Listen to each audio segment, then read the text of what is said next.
morning, everyone. I would like to call this meeting to order. Thank you for joining us during our weekly virtual MLS breakfast meeting. My name is Shun Zhang of VMAX 1000. A few housekeeping tips.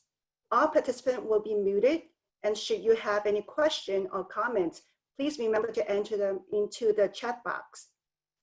Please remember to join us weekly as we will have our virtual MLS breakfast meeting every Thursday at 9 a.m.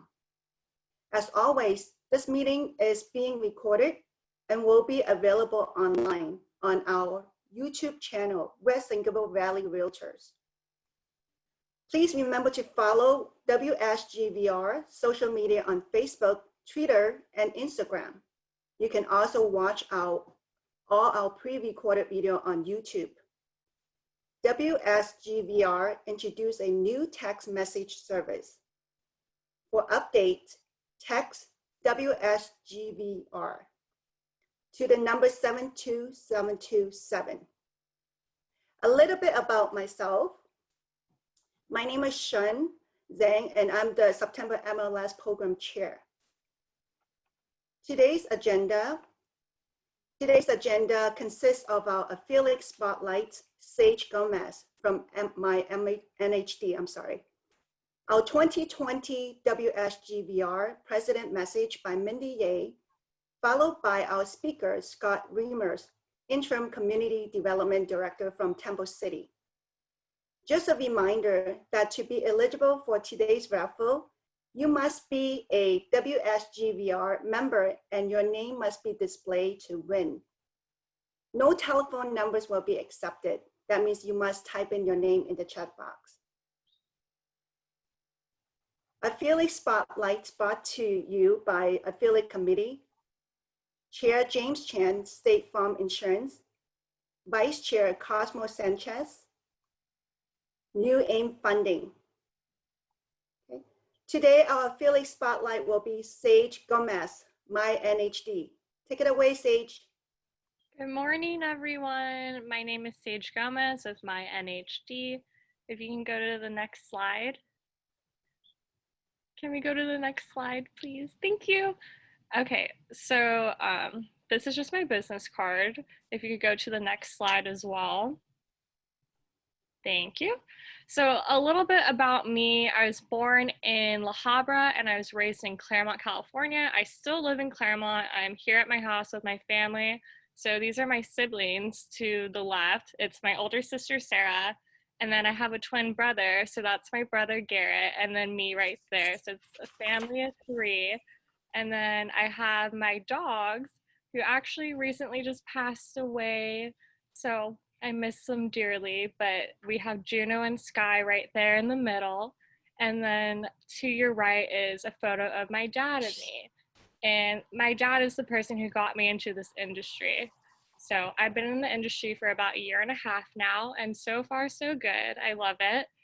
And I also have my bachelor's in sociology from Grand Canyon University. And what I like to do in my spare time is I love to spend time with my family and my friends and my dogs. And then if you could go to the next slide. And so just so you guys can get to know me a little bit better, I love to go throughout the United States on road trips. So the picture to your left is me in Mammoth, which is also my favorite place in the entire world. I love to ski, I love to hike. Right in the middle is me in Seattle. That was a great weekend. I was 20 years old and I just had the best time. I love going throughout the United States. And then the picture to your right is my family and I, and we're in Kauai. And we did an 8-mile hike that day. It was crazy. So that's just a little bit about me. And if you have any questions about natural hazard disclosures, I'm happy to help. So just keep me in mind, and thank you everyone, and have a fantastic day. Thank you, Sage. We now have our top affiliate introduction for today. We have Sandy Franco from First America Home Warranty. Okay, go ahead, Sandy. Sorry about that. That's okay, no worries. Happy Thursday, happy pre-Labor Day weekend. I'm here for all your home warranty needs. Sandy Franco, have a great weekend. Thank you, Sandy. Mindy Ye from CarePaw. Hi, changing hats. Happy Labor Day from Mindy Ye, CAREBA 2020 President, and our leadership team. Please join us next Wednesday, September 9, 2020 at 6:30 p.m. via Zoom on ADA, American Disability Act compliance. Thank you. Okay, our next affiliate, Teresa Lamb. From Hello, Corinthian. good morning. Can you hear me? Yes, we can hear you. This is Teresa Lamb with Corinthian Title, and I wish you all a splendid Labor Day weekend, and do miss seeing you all here in person. I mean, in person, actually. So, thank you. Thank you, Teresa. Next one, Joe Haggerty from Orange Coast Title. Joe's not here. Hey, I'm right here. Good morning. They just let me unmute. Good morning, everyone. This is Joe Haggerty with Orange Coast Title. Really happy to be here and with all you guys. Have a great weekend. Have a great Labor Day weekend. Thank you so much, Joe Haggerty, Orange Coast Title. Thank you. Thank you, Joe. Our next one, Mark Wu from Allstate Insurance. Good morning, everybody. Hope everybody has a wonderful Labor Day weekend. For your property insurance needs, feel free to contact me. Tom Sang from TJ Management, LLC.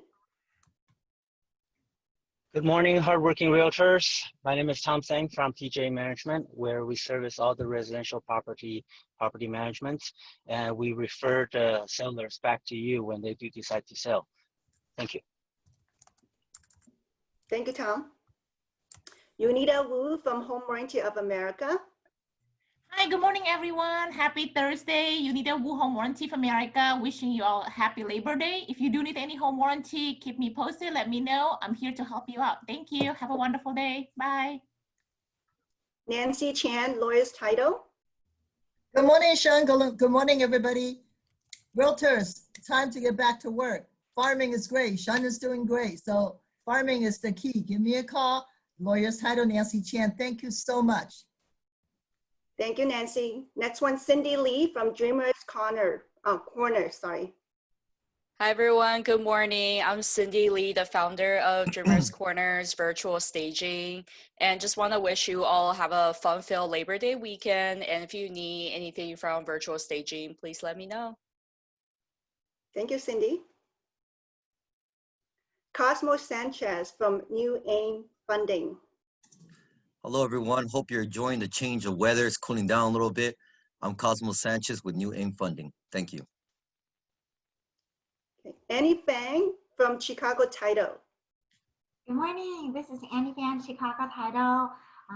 Like what Nancy was saying, now it's time to get back in the game. We have about 4 months to closing on 2020. If you need any title help, feel free to contact me. Annie Fan, Chicago Title. Have an amazing day. Thank you. Thank you, Annie. Brendan Savansky from First American NHD. Good morning, everyone. I hope everyone has a great Labor Day weekend. Again, this is Brandon Savansky with First American NHD. Thank you. Next one, Ami Adini. Hello, my friends. Wish you all the happiest week in your life. Thank you very much. Okay. Thank you for all the affiliates, and please remember to support our affiliates with your transactions. Today is our first day doing our open pitching since the virtual meeting started, and we are very happy to include the open pitching to our virtual MLS breakfast meeting. Let's get started. The first one is 1512 Prospect Avenue from Mindy Ye. Good morning. Mindy with Remax 2000. My new listing located in the heart of San Gabriel. It's a condo with 3 bedroom, 2.5 bath, 1993 year build. It's about 1,267 square feet living. Condo is asking for 588,000 with 2-car attached garage and gated. HOA is about 200 per month. We have offers. I got another new offer yesterday, but sellers still entertaining additional offers. Thank you. Thank you, Sean. Thank you, Mindy. Okay, this is all the pitching for today. Please make sure to register your new listing next week to promote your listing. Now we would like to have our 2020 West WSGVR President message by Mindy Ye. The floor is yours, Mindy. Thank you, Sean. Good morning, WSGVR family and friends. I'm Mindy Ye, your 2020 president. Thank you for attending our weekly virtual MLS breakfast meeting, and we are always thankful for your continued support as a valuable member of Western Gable Valley Realtors. Please feel free to reach out to 2020 leadership team and staff. We're here for you. In observance of the Labor Day holiday, the office will be closed on Monday, September 7th, and we will reopen on Tuesday, September 8th. With that, I would like to share with you a couple of quotes. Number one, by Steve Jobs, your work is going to fill a large part of your life, and the only way to be truly satisfied is to do what you believe is great work. And the only way to do great work is to love what you do. By Martin Luther King Jr., second quote, no work is insignificant. All labor that uplifts humanity has dignity and importance and should be undertaken with painstaking excellence. Census 2020, get counted. For those who have yet to do so, respond online by phone or by mail. The time to answer the 2020 census is quickly running out, and the U.S. Census Bureau will stop data collection or counting people by September 30th. This is 1 month sooner than the country had anticipated.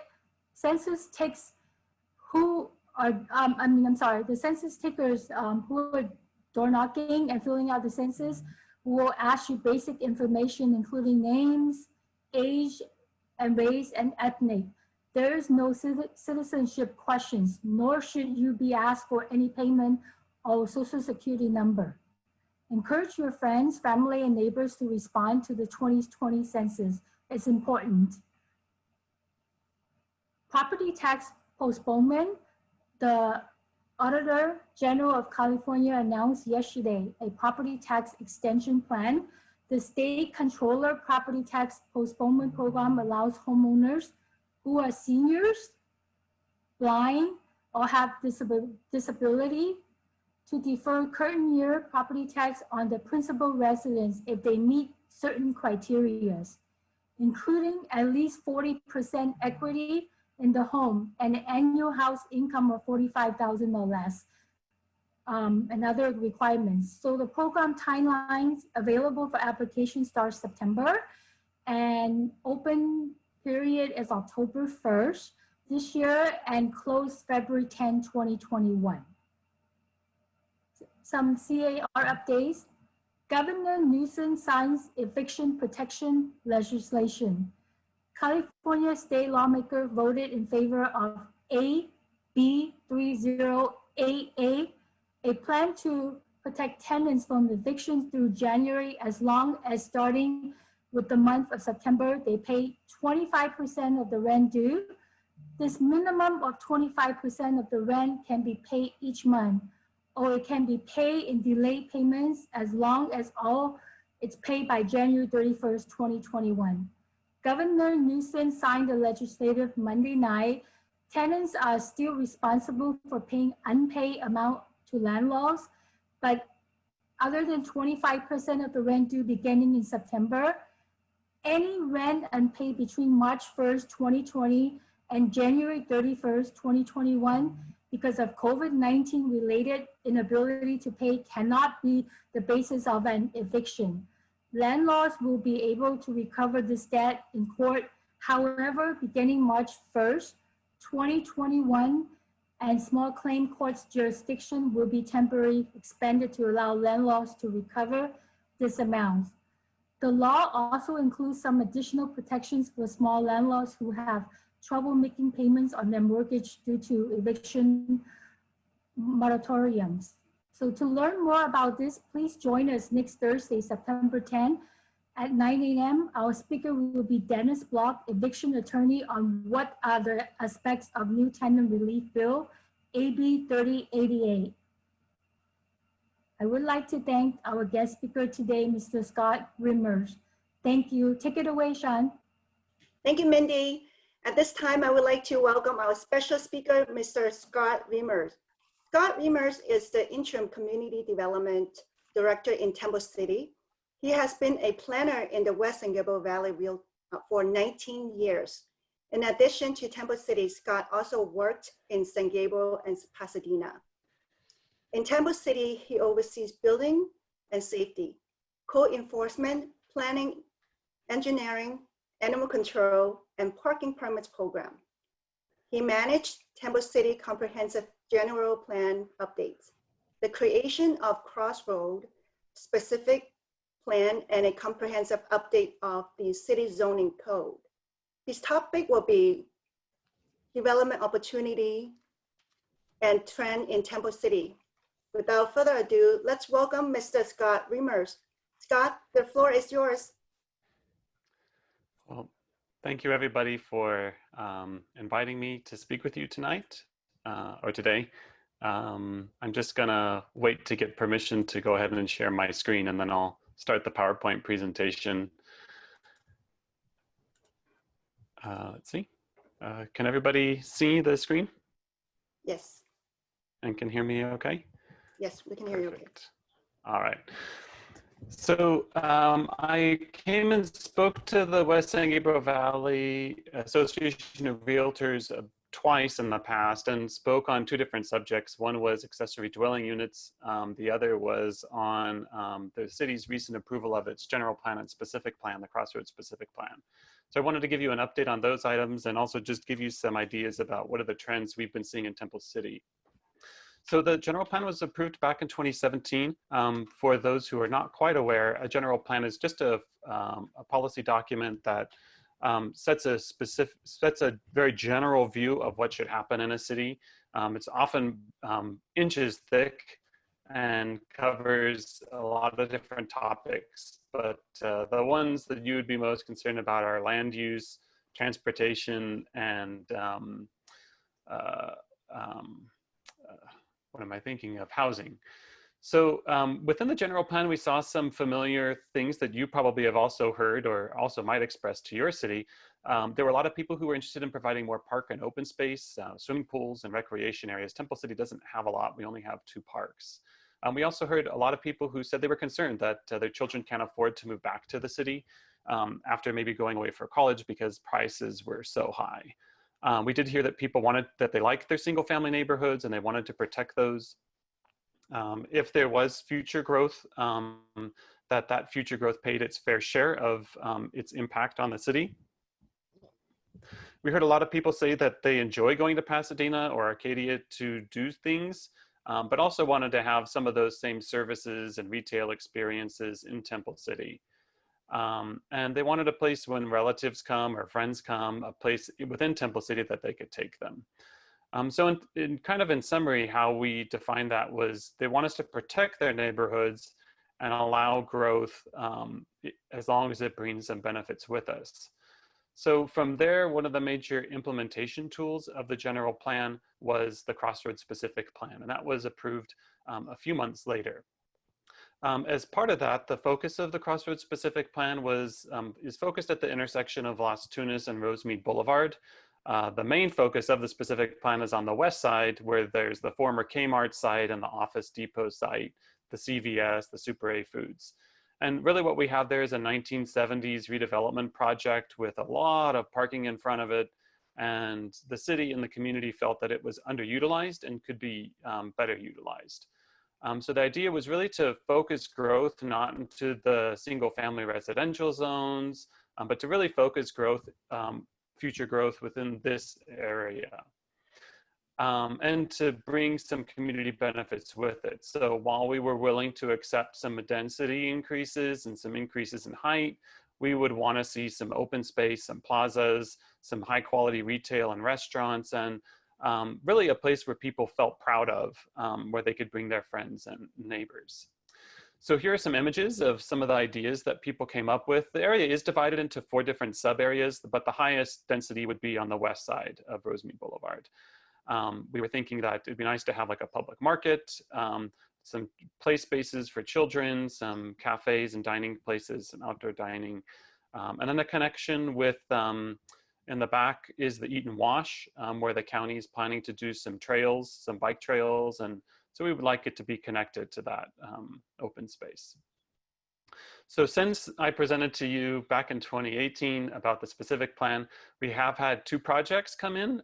Both are on the east side of Rosemead Boulevard.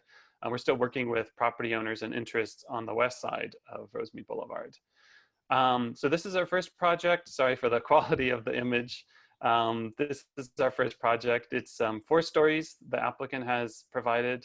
It's a mixed use project with ground floor retail and restaurants, and then 3 stories of residential above that. So here's another image. It's 73 living units. Really, the residents in Temple City wanted to see, they were okay with mixed use, but wanted to make sure that the upper stories were pushed back, that it didn't feel so massive. So we've pushed back the upper stories to provide some additional setbacks so it doesn't feel so tall and so massive against the street. So about 15,000 square feet of commercial space on the ground floor. Another project at near the corner of Broadway and Rosemead, that's where if you know Temple City, that's where the Shell station is, and across from Ukuk. There's a half-acre site. That one is going to be a 24-unit multifamily development. It'll be 3 stories in height with units ranging in size from about 700 square feet to about 1,200 square feet. That one still needs to get through the development process. But one of the goals within the specific plan was to really put as much as we could in a specific plan so developers knew exactly what to provide us to make the process go faster. And since we had a lot of community input early on with the specific plan, was to make the process faster so that there would be less environmental reviews. So we front loaded a lot of the environmental view early on. Another major piece of the general plan and the specific plan was looking at the multifamily zones in the city. So the state is really moving cities toward having a required minimum density. So if you're doing a development on a multifamily property, you have to meet a minimum density requirement. So the city did that in the prior zoning code updates, but the problem was that we didn't change the style of development. We didn't change the setbacks and densities and FARs. So some projects really required a variance just to get through the process, and that's not really a good planning thing. We don't want every project to have a variance. So we worked with the community on finding some new styles of development that they would be interested in. And so this is kind of a typical development that multifamily development that you would see in Temple City, maybe on Rosemead or Temple City Boulevard. The central driveway, taking up a lot of the space, private open spaces on the side. Really the center focus of the focus of this development is the driveway. The driveway is the central design piece here. So we talked about the community in response to their ideas about community open space and more green space, was instead developing these properties around a common courtyard. So in this development here, you have a common courtyard in between instead of a common driveway. And then that provides a benefit to the residents who are living there. And then this may require, in some instances, to push the parking underground. And so, for instance, instead of having a driveway in the middle of the development being the central piece, you have instead a driveway off to the side. And then with underground parking. We also had to make some changes to the zoning code. So in order to implement the general plan, we've already updated the entire zoning code. That was last year. Probably of interest to some of you realtors is to know that we have changed some things in the single family zones. For the long time, we gave people bonuses, FAR bonuses, if they did certain things. So we changed those incentive systems. So now in order to get those incentives, the designer would have to have a defined architectural style. The garage that would be placed in the rear, and they would have to preserve some trees. Right now, the City of Temple City doesn't have a tree protection ordinance, so this is our way of kind of incentivizing the preservation of trees. So the maximum FAR is still 0.35. We haven't changed that. The maximum size of a house is still 4,000 square feet. That hasn't been changed. Just how you get there has been changed. Some other changes we've been making is on the commercial side. So the city previously had a downtown specific plan that carved up Las Tunas into a ridiculous number of different zones that made things confusing for realtors who were trying to lease spaces, for staff who were trying to remember all these different zones. And so we simplified things. So we broke the city down into really just 3 commercial zones. So along the bottom part of your slide, that gray street there is Las Tunas. The north-south street there is Temple City Boulevard, and then on the left side of your screen is Rosemead Boulevard. So near the intersection of Temple City Boulevard and Las Tunas, there's a dark red color. That dark red color is for the downtown core, and that's where we really wanted, the community is really interested in supporting the downtown as a zone where people would go and use the space. They want it to be prosperous, they want it to be vital, they want it to be full of energy. So that's an area where we're really trying to focus new uses on retail uses, restaurant uses, and personal service uses. So those are uses that are generally going to create a lot of pedestrian traffic. They're places where people would go and shop and maybe do some personal service uses, get their hair done, and stop in. So park once, go to multiple places. And then adjacent to that, or next to the downtown core, are these areas in the brighter red color. That's the Las Tunas corridor. And those are areas where we would have uses that would help support neighborhood commercial. So those would be the office spaces and any other uses that would support and use retail and restaurant services.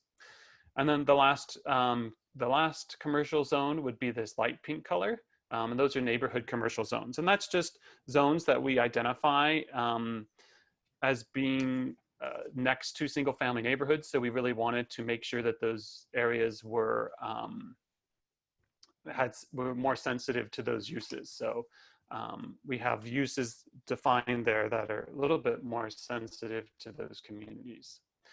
And then we have some mixed use zones. So in dark purple, we have a mixed use medium zone. We place those on larger parcels. And then we've also made some improvements to our parking code to allow people to use parking studies. If parking is in a shopping center is tight, they can submit a parking study that shows that there's sufficient parking. And we also developed some alternative parking strategies people can apply for. I know there's been a lot of conversation about accessory dwelling units. The last time I gave a presentation, I got a million questions afterwards on the Q&A period about accessory dwelling units and what can be done. So this year there have been some code changes on ADUs. So previously we called these second units, but in 2017 there was some landmark state legislation that precluded cities from putting into place laws that would preclude accessory dwelling units. So the additional changes that were made this year, not just in Temple City, but statewide, was that an owner doesn't have to live on site. Previously, cities could say the owner has to live on site, but that's no longer a requirement. You can now do accessory dwelling units on a multifamily lot. So you can convert a garage on a multifamily lot to an ADU.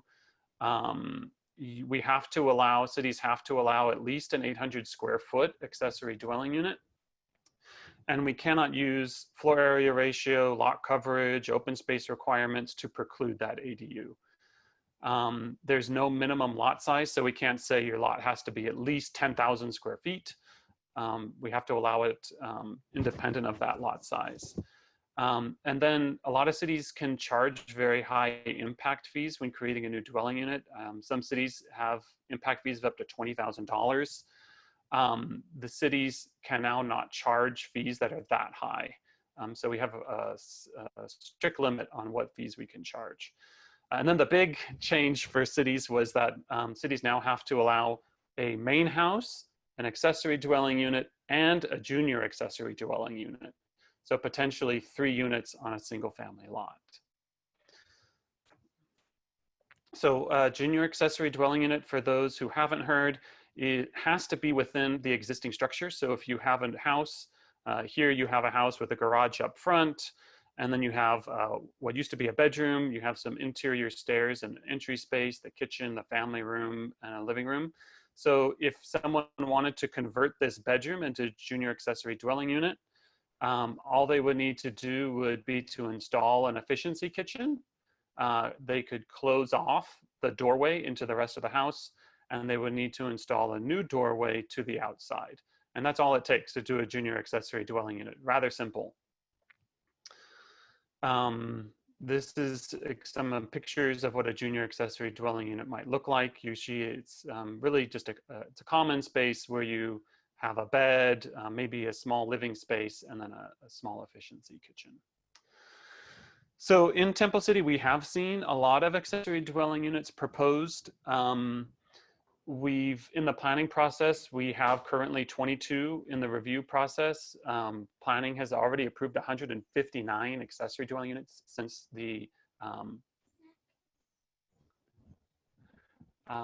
since 2017. Perfect. So in the planning process, we have 22 in review, and we've already approved 159 accessory dwelling units. For a city of 40,000, that's a lot. In the building process, we still have another 39 in review. We have 13 ready for permit issuance, 49 are under construction right now, and 53 have been final. So we're doing a lot of accessory dwelling units in Temple City. I just wanted to switch gears now and just go over some trends based on what we've seen over the last few years, so you kind of have an idea for what we've been seeing in Temple City specifically. So when a building permit is issued, the building permit is based typically on the cost of the work that's being done. And so we call that the valuation, or the value of the work. So this is a graph that shows what is the monthly value of work being done in the city. We've updated these based on inflation to December 2019 dollars. And what we see is that the value of work being done really increased back in 2013, hit a high in about 2015, and started to taper out. In 2019, our valuation started to go below average. The number of permits being issued per month, also we saw that start to peak in 2015, 2016. And again, the number of permits being issued was starting to decline in 2019.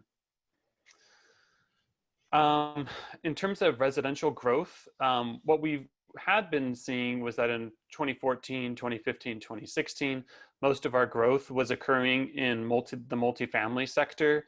2015, we had 67 multifamily units being built. But what we've seen is in 2017, 2018, and 2019 is that the multifamily construction has been declining, and the accessory dwelling unit has been increasing significantly. So the ADUs have really kind of filled in that gap with multifamily development. Kind of our bread and butter in Temple City, a lot of the work that the planning does is replacement single family units. So you have a small single family house on a big lot, and that's being replaced either with a flag lot subdivision or just a small house being replaced with a bigger house. And so we tracked that back to 2000, and what we saw was from about 2000 to 2008, that new single family housing construction was below average. But in 2010, all the way up into 2015, 2016, again, were our highest years of production.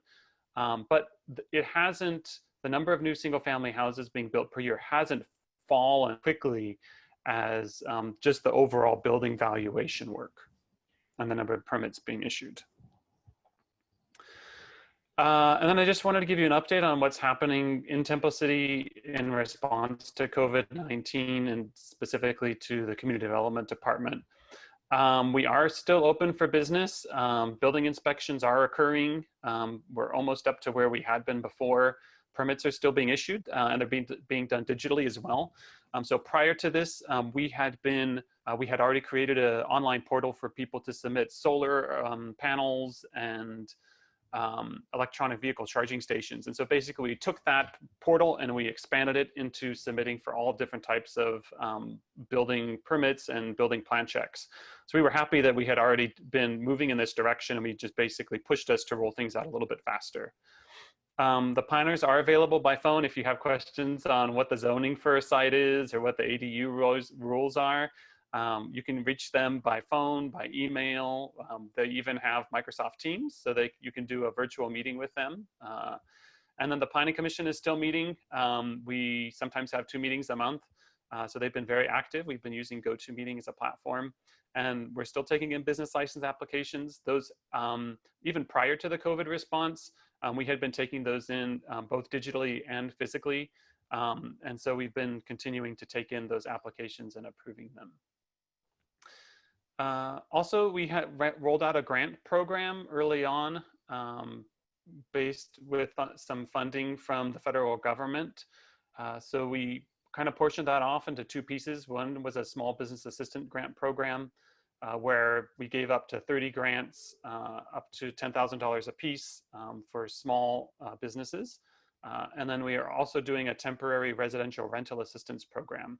So people who are lower moderate income can receive up to $1,000 per month to help them with their with meeting their rental.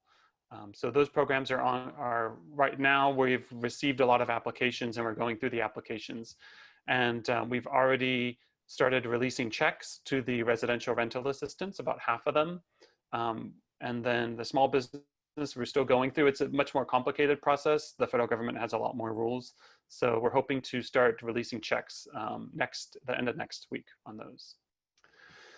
Also in the city's put together an economic recovery plan. And so as part of that, we're have three main pieces that affect community development. The technical assistance. So we are going to set together a roundtable discussion with businesses to talk about what we can do to help support businesses. And then we'll be also following that up with a survey of our businesses.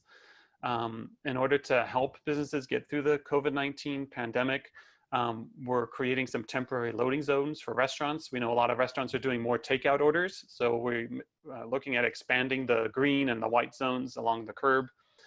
We've already set up some permit program for free permits if people want to do sidewalk dining or dining in the parking lot, and other businesses as well if they want to work outside. We've extended planning entitlements for an extra year if people need more time due to the pandemic. And then we're also putting out a new Open for Business banner program. So we're giving away free banners. We have 50 banners for businesses that are open and want to advertise that. And so that's what I wanted to share with you today. I do have time for questions, but if I don't get to all the questions or you have more specific questions, I put my email address here. That is the best way of getting a hold of me. And then if you can't remember my name and how to spell it, the easiest thing is just to send it to planning@templecity.us. And and I read all those emails, and I'll either respond to them personally or I forward them onto the planners, and they can, or to the building staff, and they can help you. So thank you for this time, for allowing me to come and speak to your group. Thank you, Scott, for an informative presentation. We do have several questions for you. I know you mentioned about the ADU requirement earlier. Jim wants you to clarify, is there a minimum lot size to initiate building an ADU?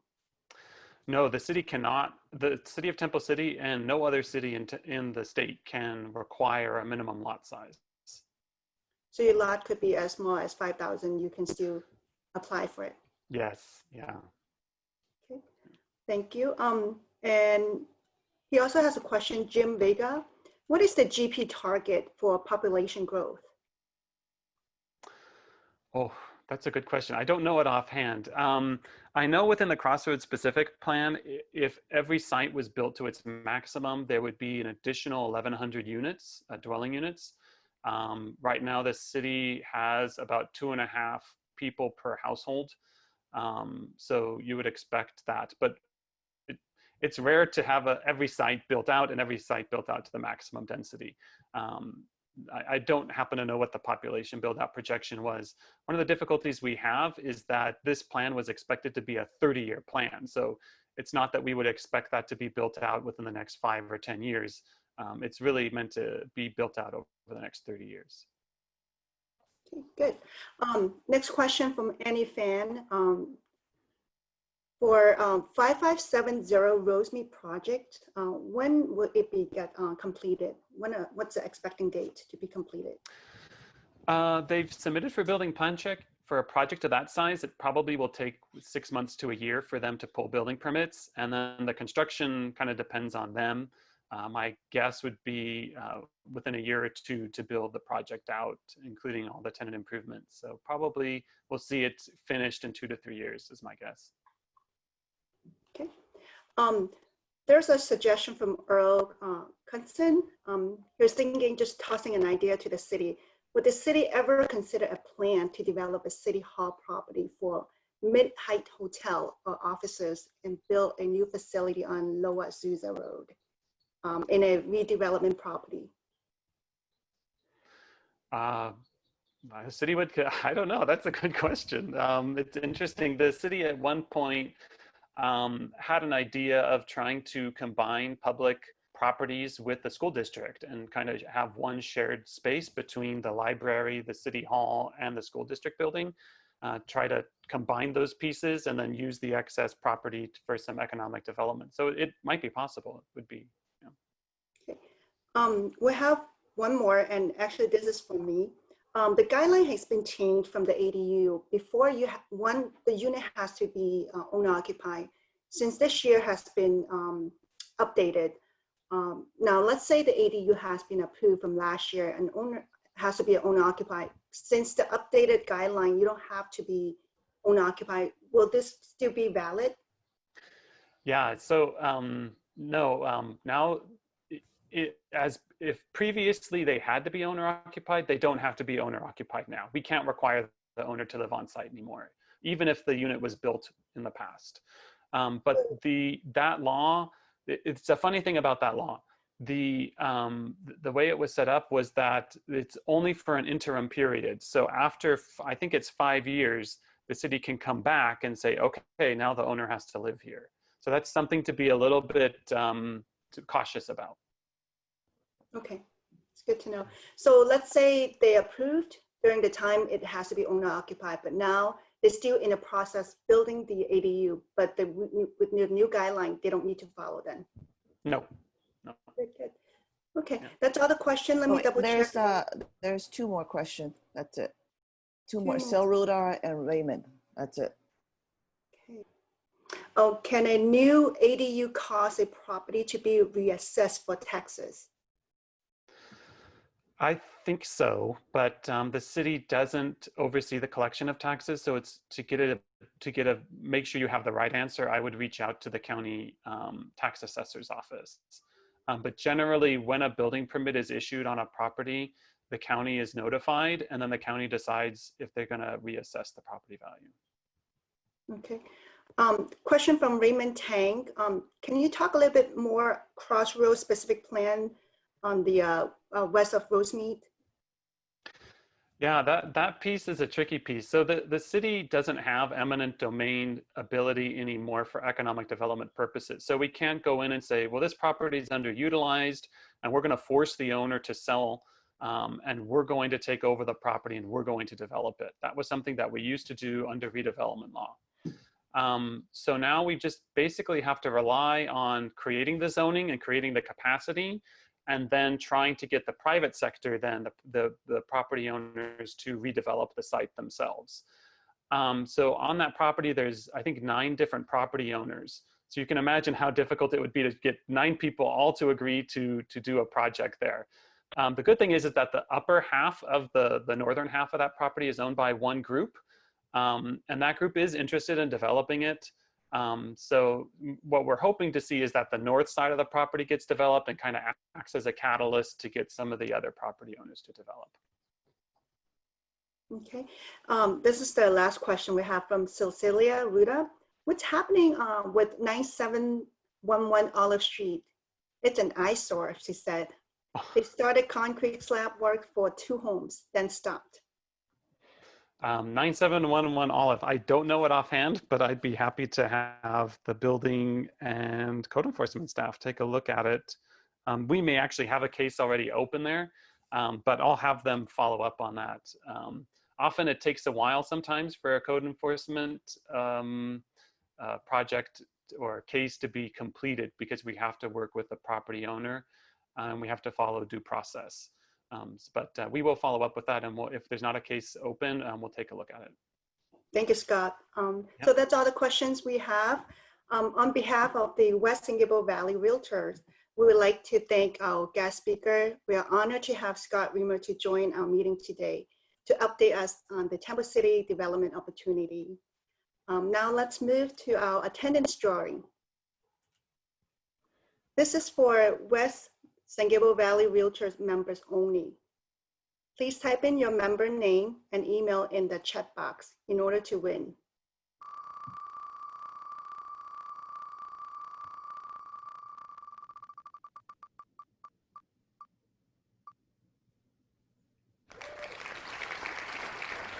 Nancy Boxberger.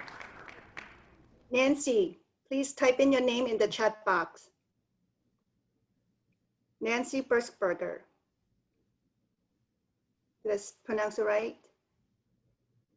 Is she here? She's here, but she's not typing. Nancy. No, she's not answering. Okay. Nancy going once. Come on, Nancy, we're waiting for you. Just type it in. Just put yes, you're here. Okay, let's move on. Okay.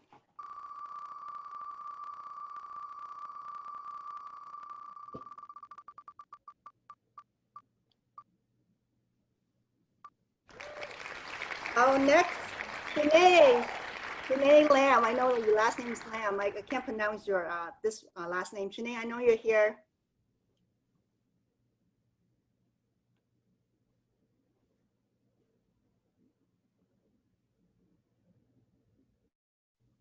Shanae, are you here? You have to type in the box. Yes, she's here. She's here. She says, good morning. Yes, I am. Okay. Okay, good. We Let's will move send you on. the gift card. Next winner. Two more.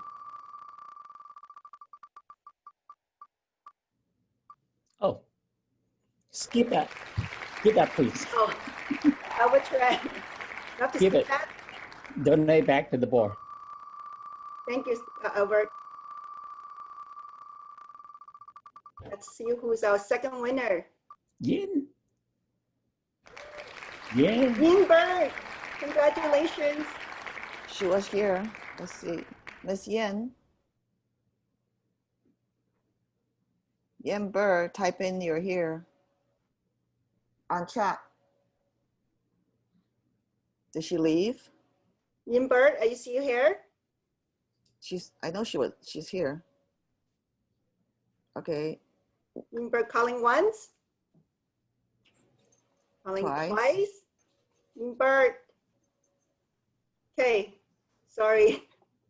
Next one. She's here. She didn't type. She didn't type in. Okay. Yin, can you type in, please?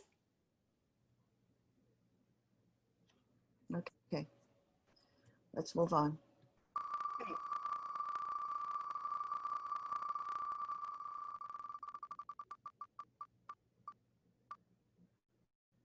Second winner, Gwen Fan. Is she here? She is, but Joan Fan, please type in.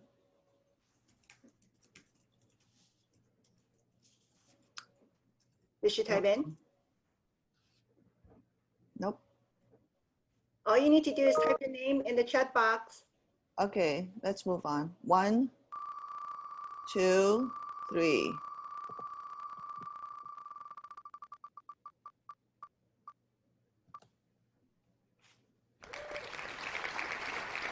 Lisa Chi. Is here, but Lisa, could you type in on the chat box? I guess nobody wants their $10 today. Lisa Chi, are you here? Just type in your name. Yeah, she says. Oh, she is. Okay, she great. says something. We don't know what it is, but she's yes. Okay. It's in Chinese. That's fine. It's not even Chinese. It's Chinese, but it's not a word. Okay. The last one. Next, the third winner is.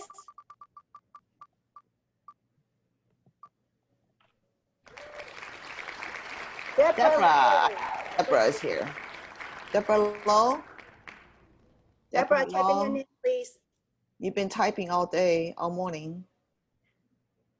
Deborah? There she Okay, goes. good. Yes, That she goes is our here. 3 winners. Congratulations. Congratulations. Okay, please make sure to anticipate in our education classes. A list of upcoming classes is displayed on your screen. We have Turbo Kickboxing for our Member Appreciation Week held by Special Events Committee coming on the 12th of September at 10 o'clock. Please register. This should be a good event. Our next market trend from our Global Business Committee is tomorrow, Friday at 11 o'clock. The topic is Canada, are we cross-border ready? This section actually will not be recorded, so make sure to register and join our meeting this Friday, which is tomorrow at 11 o'clock. Okay, commercial webinar, commercial SBA loan on September 9th at 9 o'clock to 12 o'clock. CRMLS virtual training, creating a CMA in Matrix on September 9th, 2020 at 10 o'clock. Virtual zip form plus training on September 14th at 10 o'clock to 11:30. And then our last but not least, CRMLS virtual training introduction to CRMLS Connect. It's on September 23rd at 9 o'clock to 10 o'clock. Thank you everyone for joining our meeting today. Our next meeting will be on September 10th at 9 o'clock. Our next week's speaker is Attorney Dennis Block. His topic will be, what are the aspects of the new tenants relief bill? AB 3088. What is AB 3088? And what does that mean for our industry? So please join us next Thursday. This is very important. Please support our affiliates with your transaction, and please don't forget to register our next September 10th meeting at 9 o'clock. We hope to see you again. Don't forget, again, this meeting is now adjourned. Be safe and be well. See you next week on Thursday, or see you tomorrow at Canada Series at 11 o'clock. Thank you, everyone. Have a long, nice weekend.